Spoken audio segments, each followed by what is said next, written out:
Welcome back, everybody. All right. So one of the things you can do is you can actually do two things when it comes to modeling for architecture, or if you want to just learn how to 3D print a simple object or something like that. You can simply, one, look around the room to model what you have, or you can go look at a furniture catalog and just simply practice modeling that here. Now, modern furniture, that is, I would say, furniture that's been made roughly after 1970 is easier to model than stuff before 1970. Now, I'll also say that stuff in the 60s is, again, pretty easy to model, but at the same time, it is a little bit harder than the stuff after that. And the stuff that is, and one thing that is actually kind of interesting to note is that the more computers are involved with the design process, the more kind of square and simple the designs get. If you look at stuff, let's say,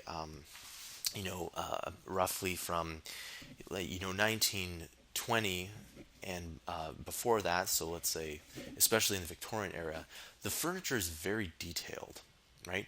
And that stuff's a little bit harder to do. Anyway, let's go ahead and let's make another table. In this time, we're going to make a coffee table. So let's start a new file here. I'm just going to tab into edit mode. And the first thing I'm going to do actually is I'm going to change the width of this. Okay, so we're going to make something a little bit bigger because coffee tables aren't usually square.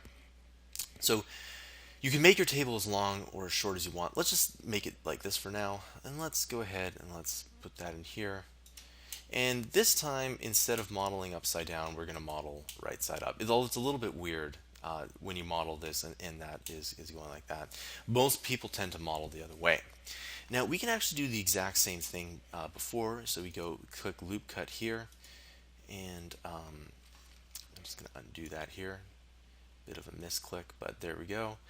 We can do the exact same thing here, like this.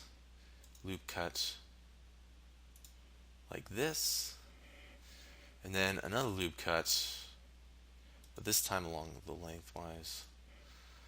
And let's do another loop cut because you can't have like a two-legged table. And we'll kind of do that here.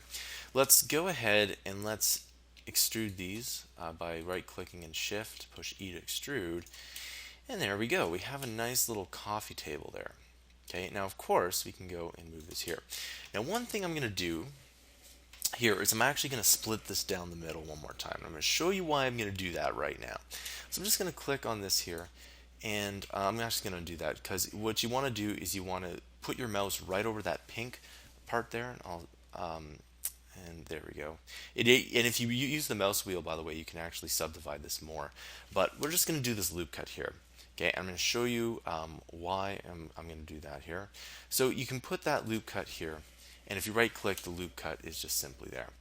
Now when you go ahead and you put face select, and if you push 7 on your numpad, it will go to the top view. Now if you push B for box select, you select these all, and you can go and you can kind of move this out like that right here. Okay. And if you really want to, you can go to box select and just select this here. Actually, we'll just undo that here and box select all that here. And you can see that you can kind of move it out like that here. Now, another thing you can do is if you don't do this loop cut here, and we push 7 again and push B for box select, you can actually move the table to as short or as long as you want. But you have to make sure that everything is selected accordingly.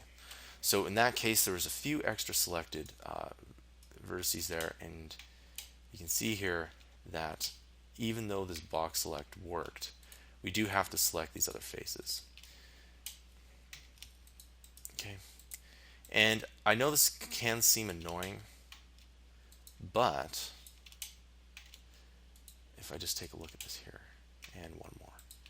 If we select all these faces here, and this is one reason why I actually like to work with simple vertices here. So you can move this forward, you can make a small coffee table, you can make a large coffee table. In fact, let's save this here. So we're going to go File, we're going to go Save As, and then we're going to go click on this here, and we're going to go P4, save as Blender file. And you can actually make, 5 tables out of this. You can make one really long, you can make one really short. I'm just going to do one that's like really long. So let's say it's something you'd have in a hallway or stuff like that. And we'll go to save as, and then instead of P4, we'll do P5. Okay. And we're just going to do save that here. So that's how you make somewhat of a coffee table. I'll see you guys in the next tutorial.